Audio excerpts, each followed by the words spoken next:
Hello दोस्तों, welcome to my channel पिया knowledge centre. आप लोग का स्वागत है मेरे चैनल पे। आज मैं लाई हूँ घटना चक्र सामान्य विज्ञान लेक्चर नंबर 18, जिसमें हम करेंगे 1990 से 2023 तक के सारे प्रश्न पत्र को सॉल्व। तो अगर आप आरओ यूपीपीसीएस किसी भी एग्जाम की प्रिपरेशन कर रहे हैं, तो खासकर यूपीपीसीएस और आरओ के लिए तो रामबाण है ये। यहाँ से मैक्सिमम क्वेश्चन आपके सही होंगे, गारंटी है। और ठीक है, तो इसको पढ़िए और आप देख लीजिए किसी टॉपर्स का भी वीडियो उठा के, सभी ने ये रिकमेंड किया है।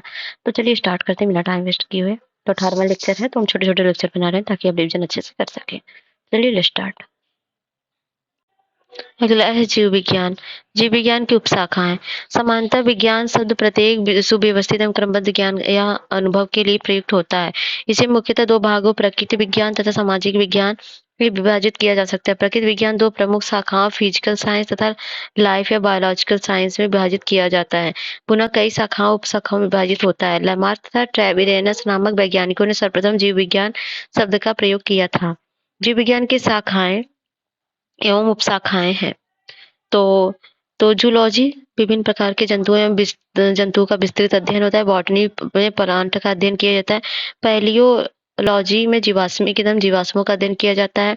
पैलियोबॉटनी में पादप जीवाश्मों का अध्ययन किया जाता है। इकोलॉजी में सजीवों पर उनके चारों ओर के पर्यावरण के बारे में अध्ययन किया जाता है। जेनेटिक्स में अनुवांशिक लक्षणों के बारे में। फिजियोलॉजी में शरीर के विभिन्न अंगों के बारे में। पेडोलॉजी में मृदा मृदा निर्माण, मृदा के प्रकार इत्यादि का अध्ययन। और जेरंटोलॉजी मनुष्य में वृद्धावस्था एवं काल प्रभावन के सामाजिक, संज्ञानात्मक, मनोवैज्ञानिक तथा जैविक पहलुओं का अध्ययन किया जाता है। इथोलॉजी में मानव सहित जंतुओं के व्यवहार का अध्ययन किया जाता है। बायोनिक्स में जैविक जगत के गुणों सिद्धांतों के प्रयोग द्वारा आधुनिक उपकरणों और अभियांत्रिकी तंत्रों का अध्ययन किया जाता है। बायोनॉमिक्स में जीवधारियों तथा उनके वातावरण के संबंध के बारे में अध्ययन किया जाता है। मायोलॉजी में मनुष्य की मांसपेशियों का अध्ययन किया जाता है। मैमोलॉजी में स्तनधारी जंतुओं का अध्ययन किया जाता है। बायोनॉमी में जीवन के नियमों से संबंधित अध्ययन है। और बायोमेट्री में गणित एवं सांख्यिकी तकनीकी द्वारा जीव विज्ञान का अध्ययन है। और फ्रेनोलॉजी जो है मस्तिष्क के विभिन्न भागों में की क्रियाशीलता तथा विक्षिप्तता का अध्ययन है। एंथ्रोलॉजी फूलों का अध्ययन है। और एग्रोस्टोलॉजी क्या है? घासों का अध्ययन है। पैलिनोलॉजी ये परागकणों का अध्ययन है। और ऑन्कोलॉजी कैंसर से संबंधित ट्यूमर का अध्ययन है। और टेरेटोलॉजी जो है शारीर विकास में आने वाली असमानताओं का अध्ययन है। और कॉन्ड्रोलॉजी जो है उपास्थि और संबंधित अध्ययन है। और ऑस्टियोलॉजी अस्थियों का अध्ययन है। सेरोलॉजी रुधिर सीरम का वैज्ञानिक अध्ययन है। हिमेटोलॉजी रुधिर का अध्ययन है। न्यूरोलॉजी तंत्रिका तंत्र संबंधित अध्ययन है। और लिथोट्रिप्सी क्या है? एक चिकित्सीय प्रक्रिया जिसमें किरणों की सहायता से गुर्दे, पित्ताशय, मूत्राशय की थैलियों में स्थित पथरी को तोड़कर मरीज का इलाज किया जाता है। और पैथोलॉजी रोगों के बारे में है।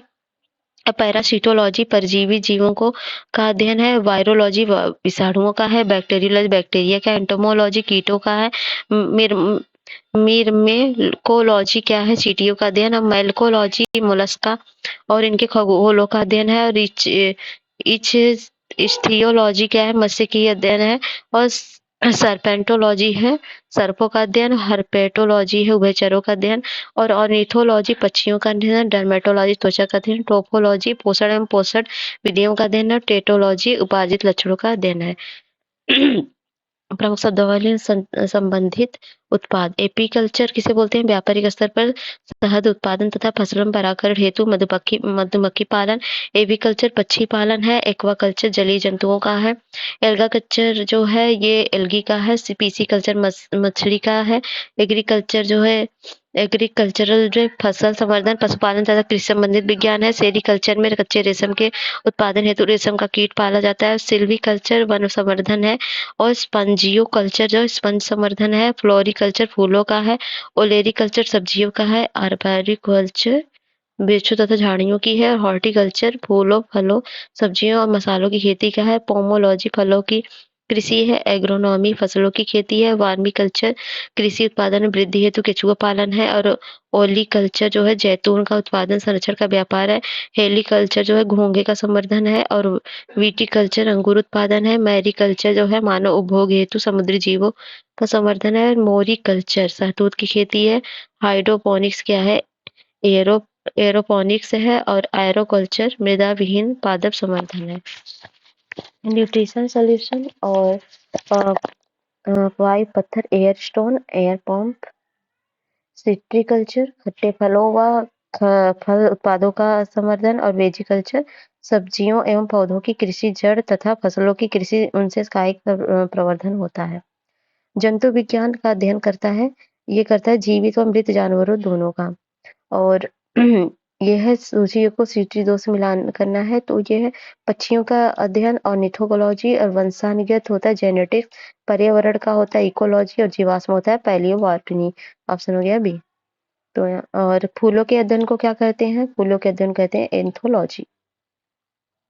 फूलों के अध्ययन को एंथोलॉजी कहते हैं। कीटों के वैज्ञानिक अध्ययन को कहते हैं तो एंटोमोलॉजी। और निम्नलिखित में से कौन सा विषय जनसंख्या एवं मानव समुदायों के महत्वपूर्ण आंकड़ों के अध्ययन से संबंधित है? तो है जनानकी। और विभिन्न सांस्कृतिक वैज्ञानिक वितरण विवरण के तुलनात्मक अध्ययन को क्या कहते हैं? इथनोलॉजी कहते हैं। नेक्स्ट है जैविक जगत में होने वाले कार्य गुण एवं पद्धति के अध्ययन के इस ज्ञात को मशीनी जगत में उपयोग करने को क्या कहते हैं? कहते हैं बायोनिक्स कहते हैं। पैलियो और वनस्पति के अंतर्गत अध्ययन करते हैं इनमें से कोई नहीं। पैलियो जो होता है के अंतर्गत पादप जीवाश्मों का अध्ययन करते हैं जो लाखों वर्ष बाद पूर्व मिट्टी या बर्फ में दबे होते हैं। रेशम कीट पालन को क्या कहते हैं? सेरीकल्चर कहते हैं। और मधुमक्खी का उपयोग किया जाता है एपीकल्चर में। निम्नलिखित में से कौन सा एक सुमेलित नहीं है? तो फूलों की खेती फ्लोरिकल्चर, फसलों की खेती एग्रोनॉमी, सब्जियों की खेती हॉर्टिकल्चर। तो सब्जियों की खेती को क्या बोलते हैं? तो हार्टिकल्चर जो है बागवानी कृषि के लिए होता है और फलों की खेती के लिए पोमोलॉजी होता है, सब्जी की खेती के लिए ओलेरिकल्चर होता है। नेक्स्ट है सब्जी के लिए आने वाले पौधों के अध्ययन को क्या कहते हैं? तो उसको कहते हैं ओलेरिकल्चर। निम्नलिखित में से कौन सा सही नहीं? एपीकल्चर शहद का है और सेरिकल्चर सिल्क का है, पीसीकल्चर ये है मछली का ना कि इसका है, हॉर्टिकल्चर फूलों का सही है। निम्नलिखित में से कौन सी जोड़ी सुमेलित है? लेक्सिकोग्राफी ये जो है शब्दकोश संकलन संयोजन है और ये है डाक टिकटों का है। फिलोलॉजी और एंटोमोलॉजी मानव शरीर का अध्ययन है। आइटोग्राफी क्या है? कीट पतंगों का है। ठीक है, मतलब ये सब अरे एक मिनट, ये मिलान सही है, बाकी ये सब नहीं सही है। लेक्सिकोग्राफी का संबंध किससे है? तो शब्दकोश के संयोजन से है। विटिकल्चर के द्वारा निम्नलिखित में से कौन सा एक उत्पादित होता है? तो वह होता है अंगूर। कीट संवर्धन क्या है? कीट संवर्धन कीटों की वृद्धि का विज्ञान। और वर्मी कल्चर में प्रयुक्त वर्म होता है, वर्म का अर्थ होता है अर्थवर्म। और जेनेटिक्स निम्न में से किसका अध्ययन किया जाता है? अनुवांशिकता के विचरण का। जेरेंटोलॉजी निम्नलिखित में से किसके अध्ययन संबंधित है? तो वह है वृद्ध से। और नेक्स्ट है वृद्धावस्था एवं काल प्रभावन के विषय में ज्ञान प्राप्त करने की विधा को क्या कहते हैं? ये जेरेंटोलॉजी कहते हैं। जीर्ण होने की प्रक्रिया के अध्ययन को क्या कहते हैं? जेरेंटोलॉजी। और पैडोलॉजी निम्न वैज्ञानिक अध्ययन से संबंधित है, ये मिट्टी से। अस्थियों का अध्ययन विज्ञान की किस शाखा के अंतर्गत किया जाता है? वो किया ऑस्टियोलॉजी से।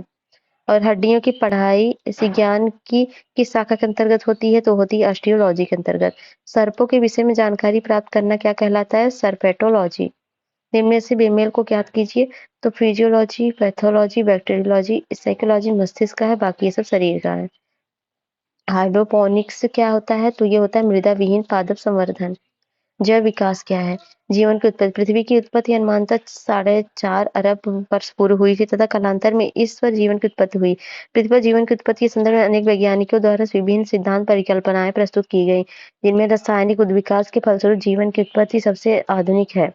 इनमें संबंधित विषय और विस्तृत सामान्य परिकल्पना रूसी जीव रसायन शास्त्री ए.आई. ओपैरिन में भौतिकवाद या पदार्थवाद के नाम से प्रस्तुत की, जो उनकी पुस्तक जीवन की उत्पत्ति में छपी।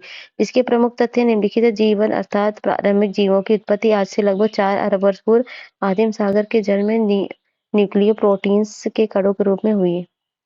तो ऐसा बहुत सारी चीज तथ्य हैं। ठीक है, पढ़ा ही देते हैं, क्या ही दिक्कत है। तो 3.8 अरब वर्ष काल युग प्रोकार्योट कोशिकाएं आदि जीव बने। प्रोकार्योटिक मतलब जो पहले की कोशिकाएं थी। सुपोषित जीव जो है बाकी शैवाल वगैरह तब बने थे। फिर लैमार्कवाद क्या है? लैमार्क, डार्विन, ह्यूगो ड्यूबरिज आदि वैज्ञानिकों ने ठोस प्रमाण के आधार पर जैव विकास की विस्तृत व्याख्या दी। तो लैमार्क जैव विकास परिकल्पना पर पहला तर्कसंगत सिद्धांत फ्रांसीसी जीव वैज्ञानिक जीन बैप्टिस्टे के लैमार्क से प्रस्तुत किया। 1809 में उनकी पुस्तक द फिलॉसफी जूलॉजिक में छपा। इसे लैमार्क का सिद्धांत या लैमार्कवाद कहते हैं। यह निम्नलिखित मूल धारणाओं पर आधारित है: बड़े होने की प्रवृत्ति, वातावरण का सीधा प्रभाव, अंगों के उपयोग या अनुपयोग का प्रभाव और उपार्जित लक्षणों की वंशागति। लैमार्क को उपार्जित लक्षणों की वंशागति का सिद्धांत भी कहते हैं। अंगों के उपयोग या अनुपयोग की धारणा के अनुसार अधिक प्रयोग किए जाने वाले अंग सुदृढ़ एवं विकसित हो जाते हैं। वे अंग जिनका प्रयोग कम होता है वे निष्क्रिय तथा धीरे-धीरे लुप्त हो जाते हैं। उदाहरण: जिराफ की गर्दन का लंबा होना तथा सांपों में टांगों का अभाव। जैसे ये लोग जितनी ऊंचाई पे पौधों को खाते जाते हैं, इनकी गर्दन लंबी होती जाती है, ऐसा लैमार्क का कहना था। फिर डार्विनवाद आया। चार्ल्स डार्विन इंग्लैंड के जैव विकासविद थे। इनके द्वारा प्रस्तुत विकासवाद को डार्विनवाद या प्राकृतिक वर्णवाद कहते हैं। इसकी विस्तृत व्याख्या इनकी पुस्तक प्राकृतिक चुनाव द्वारा जातियों की उत्पत्ति में छपी। ये सिद्धांत निम्नलिखित तथ्यों पर आधारित है: जीवों में प्रचुर संतानोत्पत्ति की क्षमता, जीवन संघर्ष, विभिन्नताएं और इनकी वंशागति योग्यता, उत्तरजीविता या प्राकृतिक चयन। फिर उत्परिवर्तन, म्यूटेशन। म्यूटेशन में सडन चेंज इन क्रोमोसोम। जैन विकास का उत्परिवर्तन सिद्धांत हाईलैंड के पादपशास्त्री ह्यूगो डे व्रीज ने दिया। इन्होंने अपना प्रयोग सांदी प्रिमरोज अर्थात आइनोथेरा लैमर्कियाना नामक पौधे पर किया। इनके अनुसार नई जाति की उत्पत्ति एक बार में स्पष्ट एवं अस्थायी आकस्मिक मतलब सडनली एक जीव से दूसरा नया जीव बन जाता है, इसको म्यूटेशन बोला उन्होंने। और महत्वपूर्ण तथ्य क्या है? आर्कियोप्टेरिक्स जो होता है जुरासिक युग का सर्व पुरातन पक्षी था, जिसके जीवाश्म लगभग 15 करोड़ वर्ष पुराने जुरासिक चट्टानों में मिले। यह सरीसृपों तथा पादपों के बीच का संयोजक कड़ी था, जिसमें सरीसृपों की भांति लंबी पूंछ, चोंच में दांत तथा अग्रपादों की अंगुलियों पर पंजे। इसके बावजूद यह पक्षी था क्योंकि इसके अग्रपाद उड़ने के लिए पंखों में रूपांतरित हो चुके थे। युगलिनों को पादप एवं जंतुओं के बीच का संयोजक कड़ी माना जाता है। नियोपाइलीना, एनलिड और मोलस्का के बीच की संयोजक कड़ी है। प्रोटोथीरिया निम्न कोटि के स्तनियों का उपवर्ग है। इसके अंतर्गत एकिडना, बत्तख, चोंची और प्लेटिपस आदि जीव आते हैं। फिर ये डायनासोर वगैरह के बारे में भी जानकारियां दी हैं। तो फिर ये क्वेश्चन करते हैं, दिए गए युगों में सही कालक्रम को चुने जो सबसे पुराना है। तो इसमें सबसे पुराना क्या है? इयोसीन, मायोसीन, प्रायोसीन और प्लीस्टोसीन और होलोसीन। और निम्नलिखित युगों में से कौन सी गैस प्राचीन पृथ्वी के वायुमंडल में उपस्थित थी? तो वह थी ऑक्सीजन। निम्नलिखित कथनों पर विचार कीजिए। पृथ्वी का चुंबकीय क्षेत्र कुछ 100 हजार सालों में उत्क्रमित हुआ। पृथ्वी जब 4000 मिलियन वर्षों में अधिक पहले बनी तो ऑक्सीजन 54% थी और कार्बन डाइऑक्साइड नहीं थी। तो ये कौन सा सही है? तो पहला और तीसरा जीवित जीवों और पैदा हुए उन्होंने पृथ्वी के आरंभिक वायुमंडल को बदल दिया, तो ये सही है। पहला तीसरा, दूसरा गलत है। बाकी पढ़ लीजिए आप। वर्तमान प्रमाण के अनुसार पृथ्वी पर जीव का उद्गम हुआ था लगभग कब हुआ था? ये लगभग हुआ था इतने वर्ष, इकाई, दहाई, सैकड़ा, हजार, 10,000, लाख, 10 लाख, करोड़, 10 करोड़ और ठीक है। और पृथ्वी पर सबसे पुराना जीव कौन सा है? तो वह है नीलहरी शैवाल, ब्लू ग्रीन एल्गी। पुस्तक दी ओरिजिन ऑफ स्पीसीज किसने लिखी? तो वो लिखी थी डार्विन ने। डार्विन द्वारा प्रस्तुत प्राकृतिक वर्णवाद निम्न से किस पर आधारित है? तो वह है over production, struggle for existence and variations and survival of the fittest. तो सभी के लिए है। तो विकासवाद का सिद्धांत किसने प्रतिपादित किया? तो डार्विन ने प्रतिपादित किया। जैव विज्ञान को सर्वप्रथम किसने समझाया? तो लैमार्क ने। अगला है, विकास के उत्परिवर्तन सिद्धांत का प्रतिपादन किया था ह्यूगो डे व्रीज ने। ये मिलान करना उत्परिवर्तन किसने दिया? ह्यूगो डे व्रीज ने। विकास का सिद्धांत किसने दिया? वो डार्विन ने दिया। एक जीन एक एंजाइम की परिकल्पना किसने दी? तो ये परिकल्पना दी थी वीडल टैटम ने। और ओपेरान अवधारणा जैकब मोनोड ने दी थी। तो ऑप्शन हो गया बी। तो ये है उत्परिवर्तन का सिद्धांत ह्यूगो डे व्रीज, इसका सिद्धांत डार्विन और एक जीन एक एंजाइम की परिकल्पना बीडल और स्टैटम और ओपेरान अवधारणा जैकब और मोनोड ने दी थी। विकास का मुख्य कारक क्या है? प्राकृतिक वर्ण। जैव विकास के संदर्भ में सांपों में अंगों का लोप होने से स्पष्ट किया गया, अंगों का वह उपयोग या अनुपयोग किए जाने से। जीवों में अत्यधिक विविधता का कारण क्या है? उत्परिवर्तन है। नेक्स्ट है, निम्नलिखित में से कौन एक सजीव जीवों में एक नई जाति की उत्पत्ति के लिए सर्वाधिक महत्वपूर्ण घटक है? तो वह है उत्परिवर्तन। आधुनिक मनुष्य के हाल का पूर्वज है, वह है क्रो-मैग्नन मानुस। और शब्द डेनिसोवन कभी कभी समाचार माध्यमों में किस संदर्भ में आता है? तो आता है एक आदिम मानव जाति है। आर्कियोप्टेरिक्स क्या है? आर्कियोप्टेरिक्स जुरासिक युग का सर्व पुरातन पक्षी है। और आर्कियोप्टेरिक्स किन वर्गों के प्राणियों के बीच आता है? तो इसको माना जाता है सरीसृप और पक्षियों के बीच का। मैमथ पूर्वज किसका है? तो हाथी का पूर्वज है मैमथ। और डायनासोर थे, डायनासोर मीसोजोइक सरीसृप थे, तो याद कर लीजिए। और नेक्स्ट है डायनासोर, जो कब पाए गए? मेसोजोइक युग में। और जीवों के विकास के संदर्भ में निम्नलिखित में से कौन सा सही कालक्रम है? तो वह है सैलामेंडर, अजगर, कंगारू। तो सैलामेंडर का विकास काल सबसे पहले लगभग 360 मिलियन वर्ष पूरा था, कंगारू का उसके बाद फिर 150 हुआ था। अगला है वर्गीकी। वर्गीकी जिसे क्लासिफिकेशन भी बोलते हैं। तो जीव विज्ञान की वह शाखा जिसके अंतर्गत जीव जातियों को उनकी समानता और असमानता के आधार पर छोटे बड़े समूहों में बांटा जाता है। वर्गीकरण विज्ञान या वर्गीकी कहलाता है। कैरोलस लिनियस ने जीव जातियों का नामकरण हेतु द्विनाम मतलब बायनोमियल नोमेनक्लेचर की एक पद्धति अपनाई और वह आधुनिक वर्गीकरण मतलब फादर ऑफ मॉडर्न टैक्सोनॉमी कहलाते हैं। जीवों के वर्गीकरण के संबंध में वैज्ञानिकों ने अपने मत दिए। विटिकर के उन्होंने 5 जगत में किंगडम में बांटा: मोनेरा, प्रोटिस्टा, कवक एंड फादर और जंतु। मोनेरा जगत के अंतर्गत एक कोशिकीय प्रोकैरियोटिक जीवों का जिसे माइकोप्लाज्मा, जीवाणु, साइनोबैक्टीरिया आदि को रखा गया। माइकोप्लाज्मा स्वतंत्र जीवन यापन करने वाले सूक्ष्म जीव हैं, अर्थात ये स्वयं विकास और प्रजनन करने में समर्थ सबसे छोटे जीव हैं। साइनोबैक्टीरिया को नीलहरी शैवाल भी कहते हैं। जीवाणु सरल, अतिसूक्ष्म एवं एक कोशिकीय आदि जीव हैं। इन्हें मोनेरा जगत में रखा गया है। प्राय इनकी लंबाई 2 से 4 माइक्रोन होती है। और जीवाणु हेटेरोट्रॉफिक होते हैं और ऑटोट्रॉफिक भी हो सकते हैं। स्वपोषी जीवाणु 2 प्रकार के होते हैं: प्रकाश संश्लेषी और रसायन संश्लेषी। प्रोटिस्टा क्या होते हैं? प्रोटिस्टा जगत के अंतर्गत एक कोशिकीय यूकेरियोटिक कोशिका आते हैं, जैसे शैवाल, प्रोटोजोआ और थैलोफाइट और स्वपोषी जो होते हैं। क्लोरोफाइसी क्या होते हैं? हरा शैवाल, हरे वर्णक वाले। रोडोफाइसी जो लाल होते हैं, फियोफाइसी जो भूरा होते हैं। फंजाई की बात करें तो फंजाई में कवक, ये परपोषी हेटेरोट्रॉफिक होते हैं। इनकी कोशिका भित्ति काइटिन की बनी होती है और इनको एक स्टडी को माइकोलॉजी कहते हैं। यीस्ट और कुकुरमुत्ता मशरूम एक प्रकार का कवक है और लाइकेन मिश्रित है। कवक और शैवाल के सहचर्य होते हैं। पादप की बात करें, इसके अंतर्गत बहुकोशिकीय प्रकाश का संश्लेषी उत्पादक एवं स्वपोषी जीवों को शामिल किया जाता है। पादप तो सभी जानते हैं, प्रोड्यूसर और कंज्यूमर, और ये सब तो आप पढ़ चुके हैं, हेलोफाइट वगैरह। तो ठीक है, ये है पादप, एनिमल और प्रोटिस्टा ये मोनेरा के बारे में।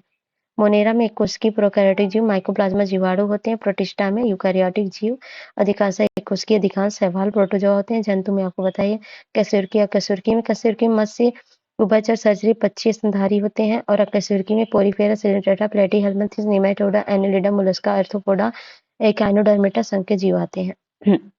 ये ठीक है, तो ठीक है, पढ़ लीजिएगा। जीव विज्ञानियों ने पादप जगत और प्राणी जगत की जातियों को बहुत बड़ी संख्या में ज्ञात किया, ढूंढ निकाला और पहचान लिया। संख्या की दृष्टि से अब तक ढूंढे गए पहचाने हुए जीवों में सबसे अधिक संख्या किसकी है? तो वह सबसे ज्यादा कीटों की है। कीट सबसे ज्यादा खोजे गए। सूक्ष्म जीवाणु को देखा जा सकता है किससे? कंपाउंड दूरबीन द्वारा। कुछ जीवाणु अपनी भोजन संश्लेषित कर सकते हैं। इन जीवाणु में हरा पदार्थ जो हरित लवक कहलाता है पाया जाता है। तो जरूरी नहीं है कि हरित लवक ही हो, तो ये पहला गलत है, तो ऑप्शन हो गया सी। सूक्ष्म जीवाणु के बारे में कौन सा कथन सत्य है? तो कहते ये जीवित व मृत की सीमा रेखा पर होते हैं, ये गलत है। तो उसके बाद विषाणु के बारे में जीवित वनस्पति और जानवर की सीमा रेखा पर, ये भी गलत है। फूल देने वाले व फल देने वाले वनस्पति की सीमा रेखा, तो सभी के सभी ऑप्शन गलत है। तो जीवाणु सबसे सरल और अति सूक्ष्म एक कोशिकीय अधिजीव है जिसे मोनेरा जगत में रखा गया है। जीवाणु हमारे लिए लाभदायक एवं हानिकारक दोनों हो सकते हैं। इसका अध्ययन बैक्टीरियोलॉजी में किया जाता है। सबसे छोटा जीव जो स्वयं विकास एवं प्रजनन करने में समर्थ है वो क्या है? माइकोप्लाज्मा। माइकोप्लाज्मा सबसे छोटा जीव है जो खुद ही उत्पन्न होता है। अमीबा विभंजन द्वारा जनन करता है। विभंजन मतलब ऐसे टूट टूट के, और सभी कोशिकीय जीव अलैंगिक विधियों में जनन करते हैं। तो ये सभी एक कोशिकीय जीव ऐसे ही करते हैं, मतलब एक से अलग हो गए, दूसरा ऐसे होता है। तो ये कथन कारण सही है, कारण कथन की व्याख्या भी कर रहा है। अगला है निम्नलिखित में से विचार कीजिए, जीवाणु, कवक, विषाणु ऊपर में किन्हें कृत्रिम संश्लेषी माध्यम से संवर्धित किया जा सकता है? तो जीवाणु किया जाता है, विषाणु किया जाता है, कवक को किया जाता है, विषाणु को नहीं किया जाता, क्योंकि ये तो हमेशा रूप ही चेंज कर लेता है। गर्म रुधिर वाले जंतु वे होते हैं जो अपने शरीर के तापक्रम को क्या करते हैं? हमेशा एक सा बनाए रखते हैं। निम्नलिखित में से कौन सा कथन सही नहीं है? तो सभी काइनोडर्म सजीव प्रजक होते हैं, ये गलत है, बाकी सही है। और निम्नलिखित में से कौन सा जीव में रक्त नहीं होता है? तो रक्त जो है हाइड्रा में रक्त नहीं होता है। हाइड्रा में रक्त नहीं होता है, किंतु उसमें श्वसन अर्थात गैसों का आदान प्रदान विसरण द्वारा और डिफ्यूजन द्वारा होता है। निम्नलिखित में से कौन सी मछली नहीं है? स्टारफिश, और साफिश और पाई फिश और गिटार फिश। तो स्टार फिश मछली नहीं है। इनमें से कौन सा एक वास्तविक मीन है? मतलब सही मछली है तो कैटफिश मछली है, रजत मीन, जेलीफिश और क्रेफिश ऐसा मछली नहीं। रजत मीन और एक छोटा पंखीन कीट है जो फ्रेफिश के एक बड़े खोल का जानवर है। जेलीफिश कशेरुकी जंतु नहीं है यह तथा मछली की श्रेणी में नहीं आता। इनमें से कौन सी वास्तविक रूप से मछली है? तो वह है समुद्री घोड़ा। सितारा मछली सितारे-नुमा इकानोडर्म श्रेणी में आता है और जेलीफिश ऑरिलिया को कहते हैं जो कि संघ सिलेंट्रेटा का एक जंतु है। और निम्नलिखित में से एक मछली कौन सी है? इसमें समुद्री घोड़ा मछली है। शार्क मछली में कितनी हड्डियां होती हैं? तो शार्क में कोई हड्डी नहीं होती है। शार्क मछली का कंकाल तंत्र उपास्थि का बना होता है, कार्टिलेज। कार्टिलेज जैसे आपका नाक कान बना होता है उसको कार्टिलेज बोलते हैं। निम्नलिखित में से कौन सा पक्षी नहीं है? तो गोल्डन महासीर एक पक्षी नहीं है। यह अभी तक मछली है, इसका नाम टोर पुतितोरा है। ये 2022 में पूछा गया है। सबसे बड़ा स्तनपायी कौन सा है? तो व्हेल है। व्हेल निम्न वर्गों में से किस वर्ग में रखा जाता है? तो वो स्तनपायी मैमल्स में। निम्न से कौन सा स्तनपायी है? तो वह है व्हेल। और निम्न प्रजातियों में से कौन सी दांत वाली व्हेलों में विशालतम है? तो वह है स्पर्म व्हेल। स्पर्म व्हेल विशालतम दांत वाली व्हेल है। बोड़ वयस्क नर स्पर्म व्हेल 50 से 55 फीट लंबी और 35 से 45 टन वजनी होती है। निम्नलिखित में से कौन अंडे देता है और सीधे बच्चे नहीं देता है? तो वह है एकिडना। एकिडना। निम्नलिखित में से कौन सा स्तनधारी अंडे देते हैं? तो वह है एकिडना। उड़ने वाला स्तनपायी कौन सा है? तो उड़ने वाला चमगादड़ है। निम्नलिखित उड़ने वाले जीवों में से कौन सा पक्षी वर्ग में नहीं आता है? तो चमगादड़ मैमल्स है, मतलब स्तनधारी है। निम्नलिखित जंतुओं में से जंतुओं पर विचार कीजिए। समुद्री गाय, समुद्री घोड़ा, समुद्री सिंह स्तनधारी कौन से हैं? तो इसमें जो है समुद्री गाय और समुद्री सिंह ये स्तनधारी है। और डॉल्फिन वर्गीकृत किए जाते हैं ये स्तनी में। और निम्नलिखित में से सील किस जाति का है? सील स्तनपायी है। एम्फीबिया बताता है जल एवं स्थल दोनों पर ही रहने सकने वाले पशुओं को। जैसे मेंढक है, जल में भी रहता है और स्थल पर भी। निम्न में से कौन सा जीव अपनी त्वचा से सांस लेता है? तो मेढक अपनी त्वचा से सांस लेता है। मेढक कोल्ड ब्लड एनिमल है, ये सही है। कोल्ड ब्लड होता है मतलब वो ठंडी को सह नहीं पाते हैं। मेढक के कायांतरण में होता है आंत छोटी हो जाती है।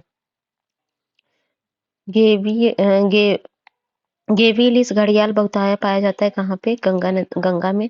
निशंस प्राणी कौन सा है? तो ऑटर है। ऑटर एक निशंस प्राणी के स्तनधारी जंतु है। व्हेल का शरीर धारा रेखित होता है। निम्नलिखित कथनों पर विचार कीजिए। जहाज, जहाज और शैल मूषक और वज्र सर्प। ऊपर इनमें से कौन से जीव परभक्षियों द्वारा पकड़े जाने की संभावना को कम करने के लिए स्वयं को लपेटकर अपने सुवेद अंगों की रक्षा करते हैं? तो जौहक और वज्र सर्प ये दोनों करते हैं। अगला है निम्नलिखित में से श्वान उपजातियों में से कौन भौंकने में असमर्थ है? तो डींगो। डींगो में बसेंजी श्वान की वे उपजाति हैं जो सामान्य कुत्तों की तरह न भौंक सकने में एक तरह के आलाप की ध्वनि उत्पन्न करते हैं। प्राय जो भालू गलियों में तमाशा दिखाते हैं वह होता है रीछ। निम्नलिखित में जानवर में से कौन सा एक जानवर नहीं है जिसे थोड़ा सफलतापूर्वक भाषा का उपयोग करना सिखाया गया है? तो वह है कुत्ता। निम्न में से कौन सा गुण मनुष्य को अन्य सभी वानर गुणों से पृथक करता है? तो वह है जानने की इच्छा प्रकट करना। निम्नलिखित में से कौन सा एक कपी नहीं है? तो लंगूर कपी नहीं है। कपी जो है प्राणी जगत में होमियोनॉइड्स परिवार की सदस्य जानवर जातियों की कहा जाता है। इनकी दो शाखाएं हैं, इनकपी और महाकपी। मानव सदृश लघुत्तम कपी कौन सा है? गिबन है। पांडा भी उसी कुल का है जिसका क्या है? भालू है। निम्नलिखित जंतुओं में से किस में 3 प्रकोष्ठ वाला हृदय पाया जाता है? तो पाया जाता है मेढक में। त्रिकोष्ठी हृदय पाया जाता है उभयचरों में। अगला है निम्न से किसमें पित्ताशय नहीं होती? तो अधिकतर रीढ़ की हड्डी वाले पशुओं में पित्ताशय होते हैं, अर्थात घोड़ा, चूहा, ऊंट आदि इसके अपवाद हैं कि बिना रीढ़ की हड्डी वाले पशुओं में पित्ताशय नहीं होता है। इसमें ऊंट, चूहा, घोड़ा में। निम्नलिखित में से किस जंतु में खुर नहीं पाए जाते हैं? तो गीदड़ में खुर नहीं पाए जाते हैं। नील गाय निम्नलिखित कुल में आती है किसमें? तो हिरण में आती है। तो एशियाई जंगली गधा को क्या कहते हैं? तो उसको कहते हैं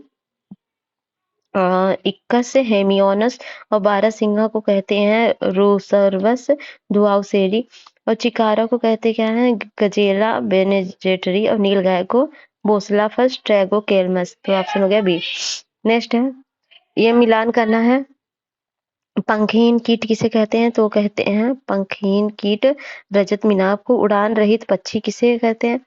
तो कहते हैं कीवी को। और अपाद सरीसृप जिसके बाद तो सर्प को। और फुफ्फुसहीन प्राणी कहते हैं मत्स्य को। Option B.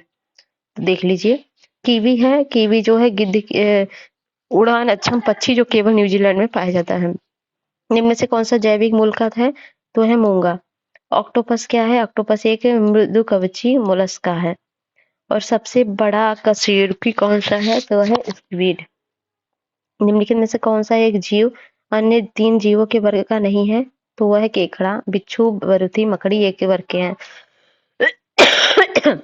White leg horn एक किस्म है किसका? यह है कुक्कुटों का। टिक और माइट वास्तव में होते हैं मकड़ी वंशी। और दीमक को यह भी कहते हैं, दीमक को श्वेत चींटी कहते हैं। और जुगनू होता है, एक जुगनू जो होता है कीट होता है। एक परजीवी पर दूसरे परजीवी के आश्रित रहने को क्या कहते हैं?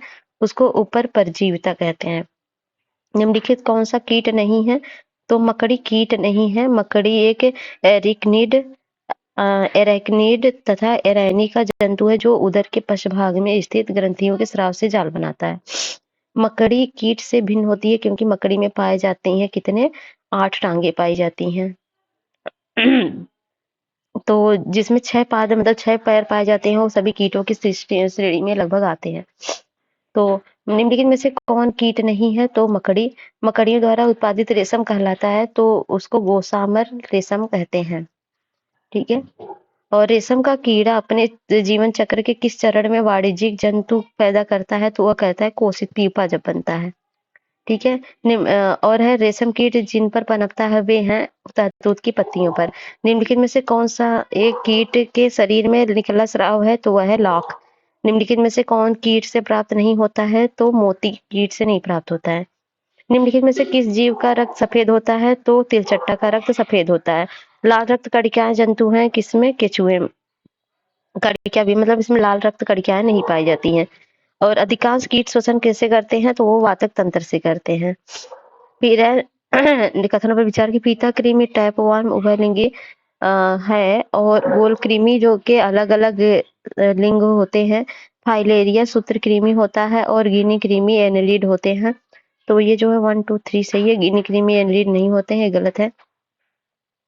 और निम्नलिखित में से कौन सा जीव अपरदहारी है? तो कौन सा है? वह है केचुआ और सहस्त्र मिलीपीडा और है ये काष्ठयुका। ये दोनों नहीं है, तो हो गया ऑप्शन नहीं। निम्नलिखित में से कौन सा जीव निस्यंदन भोजी फिल्टर फीडर होता है? तो वह होता है सीप ऑयस्टर। फिल्टर फीडर ऐसे जीव होते हैं जो जल में निलंबित पोषक पदार्थों को अपने शरीर की विशेष फिल्टरिंग संरचना से जल सहित प्रवाहित करते हुए प्राप्त करते हैं। उल्लेखनीय है कि सीप निस्यंदन भोजी जीव का मुख्य प्रमुख उदाहरण है। निम्नलिखित में किस ग्रुप के जंतु प्रायः रात्रिचर होते हैं? तो मच्छर, चमगादड़, उल्लू। निम्नलिखित में से किसका मस्तिष्क उसके शरीर के अनुपात में सबसे बड़ा होता है? तो है चींटी। जब चींटियां काटती हैं तो वे अंतःक्षेपी कहलाती हैं। फार्मिक अम्ल। निम्नलिखित में से किस एक जीव की कुछ प्रजातियां कवकों के कृषि के रूप में जानी जाती हैं? तो वह है चींटी। मच्छरों के बारे में निम्नलिखित कथनों पर विचार कीजिए।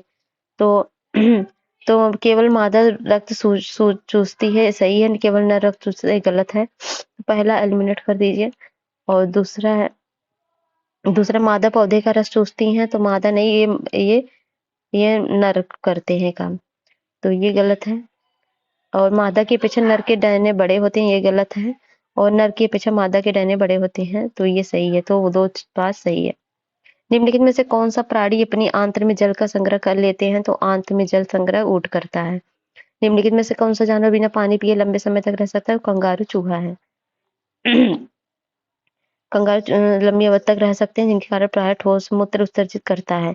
निम्नलिखित में से कौन सा जानवर ठोस मूत्र उत्सर्जित करता है? तो वह है कंगारू चूहा। निम्नलिखित में से किस एक प्रकार के जीव में घटना पाई जाती है जिसमें मादा मैथुनोपरांत नर को मार देती है? वह पाई जाती है मकड़ी में। मकड़ी में अधिकांश प्रजाति में मादा मैथुनोपरांत नर को मार देती है। जंतु विज्ञानी माइकल रॉबर्टसन के अनुसार प्राय कमजोर एवं सुस्त नर मादाओं द्वारा मार कर भक्षण कर लिए जाते हैं। मौजूद मकड़ी नर बच निकलते हैं और पुनः समागम करते हैं।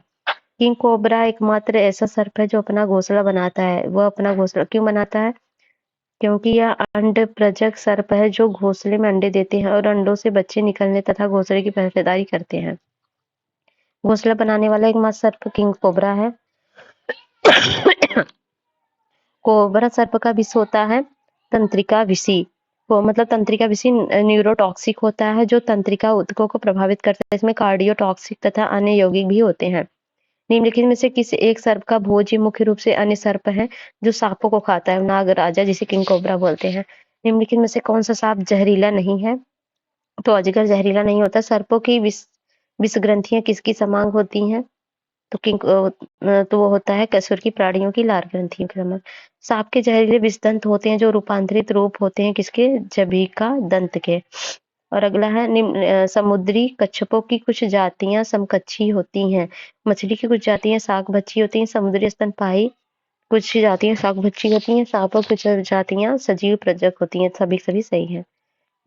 डॉग एक शाकाहारी जानवर है, ये गलत है। कीटभक्षी पौधे मिट्टी में किसकी कमी से उगते हैं? तो नाइट्रोजन कमी से उगते हैं।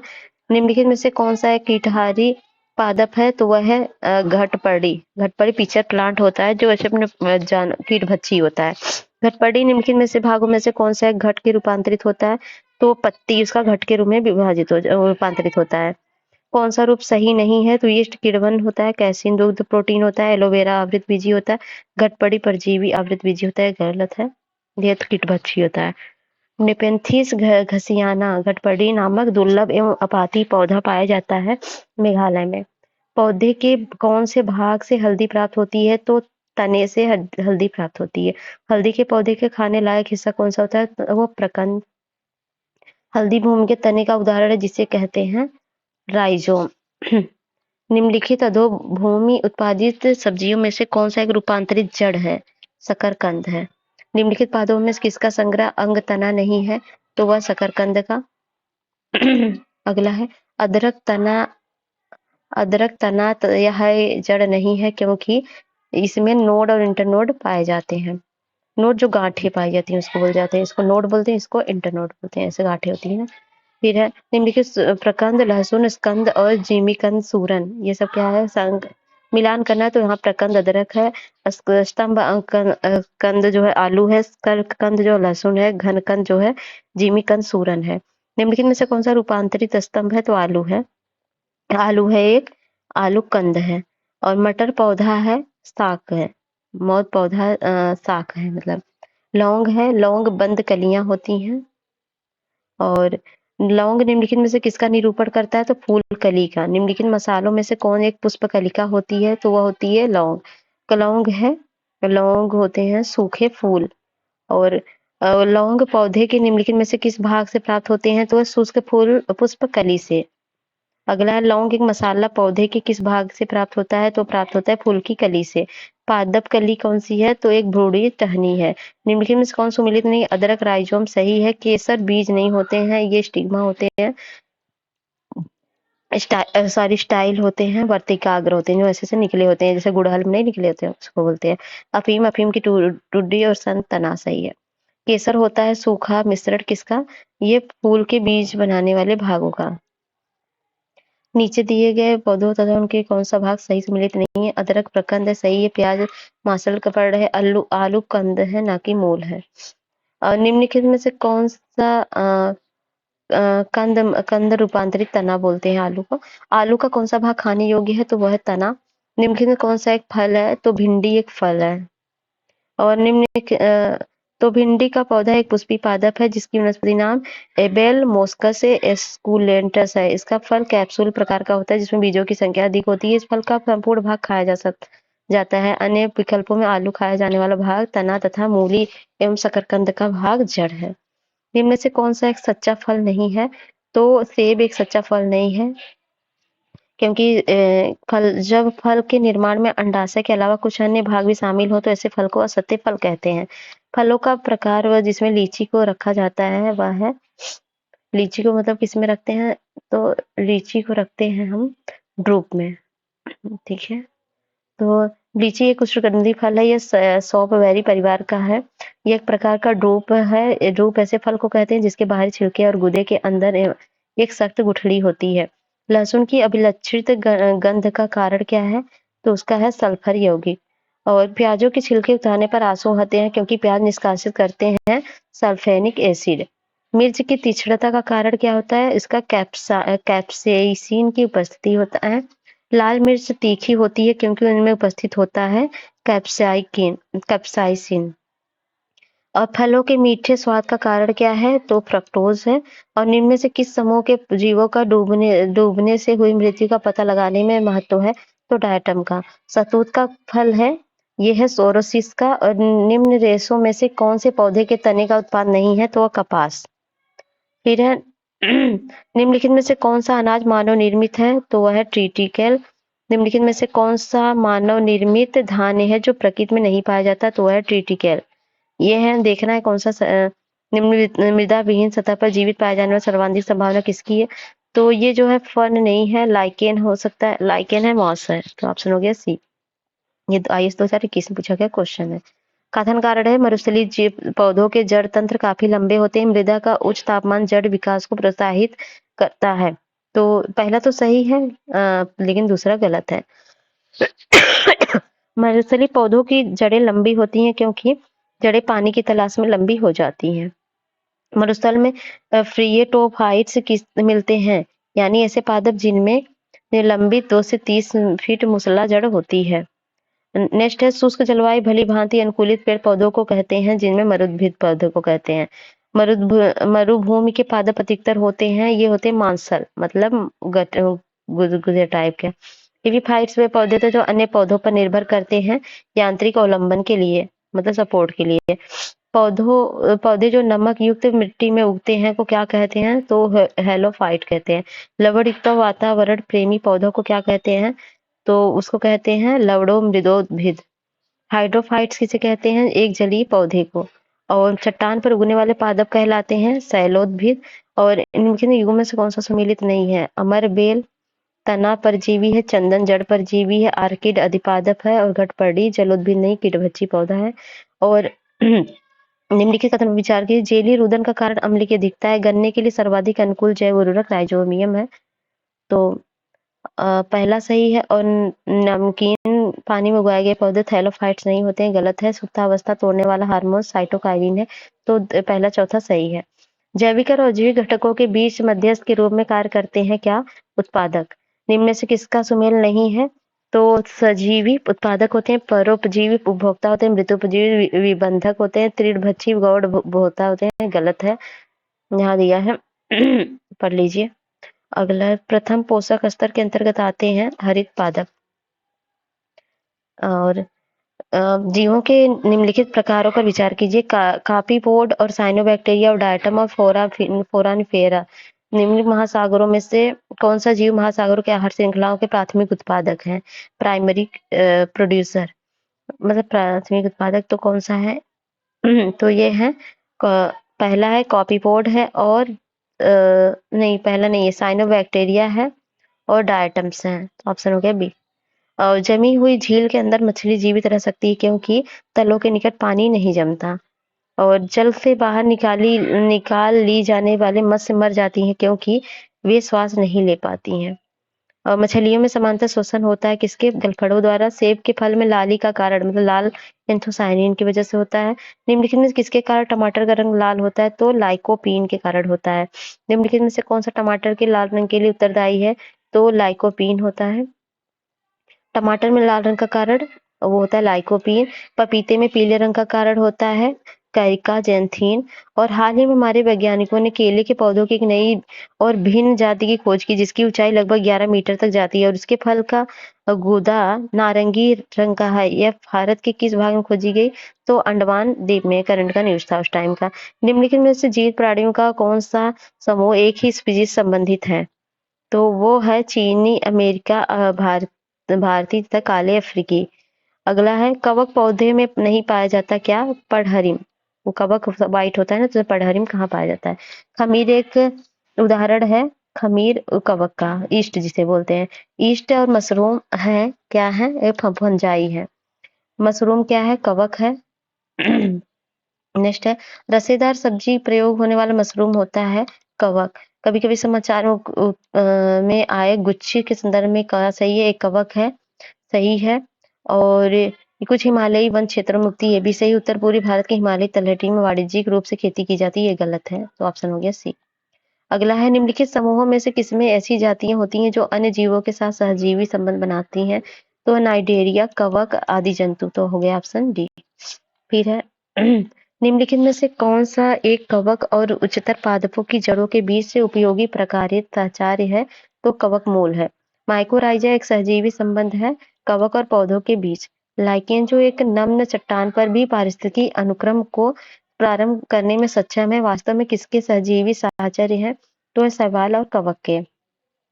लाइकेन मिश्रित जीव से बने होते हैं, तो ये कई बार क्वेश्चन पूछा गया है, कवक और शैवाल के। शैवाल और कवक मिलने से लाइकेन बनता है, जिसे क्या कहते हैं? इसको कहते हैं म्यूटियलिज्म कहते हैं। फलीदार और पादपों की जड़ों में उपस्थित गांठों में पाए जाने वाले नाइट्रोजन स्थिरीकरण जीवाणु होते हैं सजीवी। कपास का प्रमुख घटक क्या है? सेलुलोज है। और नोस्कापीन किससे प्राप्त होता है? तो प्राप्त होता है पोस्ता से। हीरोइन प्राप्त होती है अफीम की पोस्ता से। मॉर्फिन किससे बना होता है? तो फल से बना होता है। अफीम प्राप्त किया जाता है बिना पके फल के लैटेक्स से। अफीम पोस्ता पौधे के किस भाग से प्राप्त होते हैं? तो अधपके फल से। अफीम का मुख्य अवयव क्या है? मॉर्फिन। अफीम का वानस्पतिक नाम क्या है? पाइपेवर सोमनिफेरम। अफीम किस श्रेणी की दवा के अंतर्गत काम आता है? तो वो होता है अवसादकारी। ठीक है, डिप्रेशन नार्कोटिक होता है। तो ठीक है, अब खत्म हो गया। अब नेक्स्ट चैप्टर हम करेंगे सेल के बारे में। अगर वीडियो पसंद आता है तो लाइक शेयर सब्सक्राइब करिए। मिलते हैं नेक्स्ट वीडियो में, तब तक के लिए जय हिंद, जय भारत।